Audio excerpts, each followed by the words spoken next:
Hey guys, so I'm really sorry the lights is better lighting when the sun is out in my bedroom.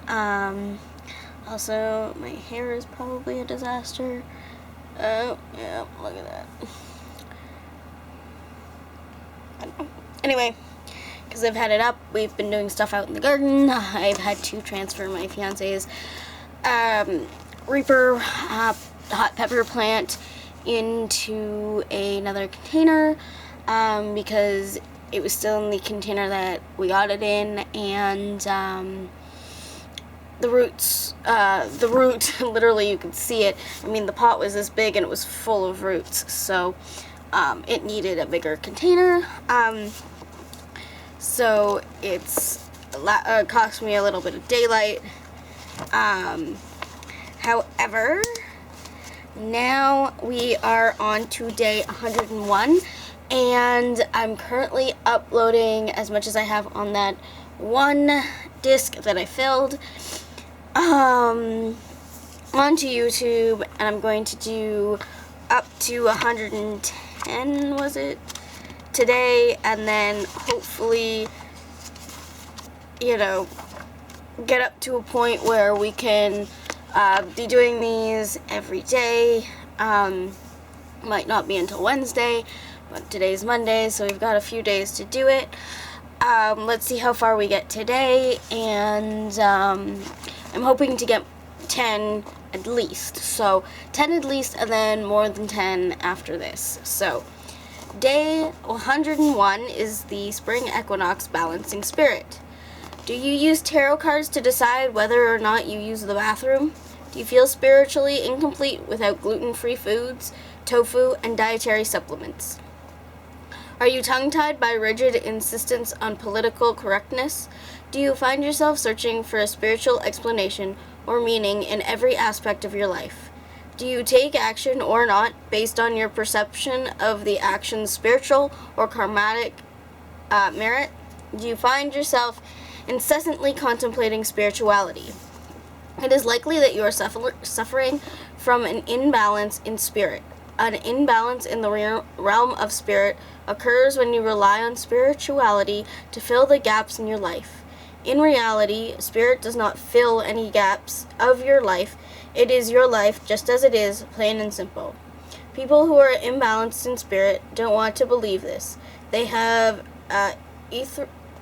ethereal, all-encompassing, and often bizarre concepts of life that add dramatic impact and flair. Someone who is imbalanced in this way is what I call spiritually obsessed. Just like Linda Blair in The Exorcist, spiritually obsessed people need to have their demons of excessive spirituality cast out. They need to eat a good old-fashioned cheeseburger and french fries. They need to play a game of poker and bet it all. They would be much happier if they would lighten up and learn a few good jokes.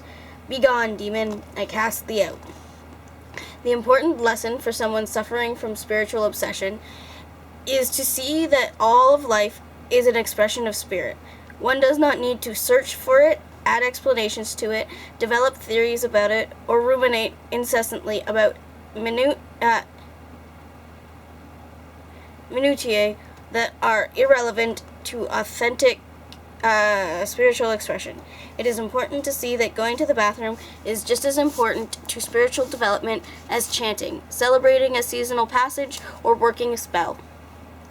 An authentic and generally magical life is one infused with the essence of one's spiritual practice, but it does not focus on the external artifacts of one's spirituality. Tarot cards, candles, incense, charms, incantations, etc. have their place in the witch's world as aspects of authentic spiritual life, but care should be taken that they do not become crutches or objects of obsessive fascination. The opposite energy of spiritual obsession is dismissive rationality. This occurs when one focuses the attention on practical matters in an attempt to either consciously or unconsciously exclude spirit. The rational, dismissive individual does not see beyond the gross physical form of life and becomes mirrored in the density of form and the tasks of daily life and the stimulation of the physical senses. Often an individual who lives in this way experiences periods of feeling isolated, depressed, and intensely disconnected. In reviewing your spiritual state, do you find that you are out of balance? In which direction do you tip the scales? In spiritual immersion or in grounded practicality? Balancing the spiritual scales. Spiritual obsession. If you find that you tip the scales in the direction of spiritual obsession, take time to be silly and frivolous.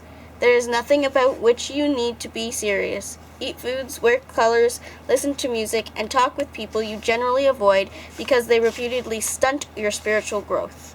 Notice if you are able to find spirit in these activities. If not, why not?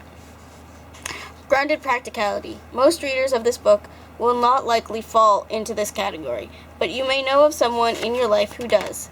If you know someone who tips the scales in the direction of grounded practicality,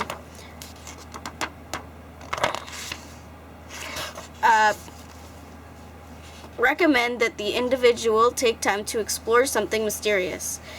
Explore the meaning of existence. Why are we here? Exactly who and what are we at our core? What about exploring Stonehenge, the pyramids? How does premonition work? What about ley lines, crop circles, and Nazca figures? Atlantis or the possibilities of extraterrestrial life? If these topics are too metaphysical, perhaps the individual can simply contemplate why the divine does not play a part in his or her life. How did he or she arrive at a life that excluded the possibility of a divine force? Another strategy might be viewing movies or documentaries that explore non-rational or spiritual topics. The more time this individual spends offsetting the overly grounded mindset, the more fluid and flexible he or she will become over time. Finally, the rational dismissive individual should explore the feelings, the emotions that underlie this defensive position.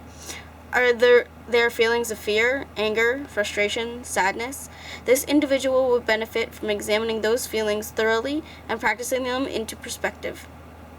And placing them into perspective. This practice may leave the individual with a feeling of internal spaciousness and an ability to accommodate a personal spiritual search. I know these are getting quite wordy. The next day is not so much, but is good information to have and know and, be aware of in your own spiritual practices and the people around you. Anyway, that's it. That's all I have for day 101. Tomorrow, next video will be day 102. Blessed be and keep crafting, witches.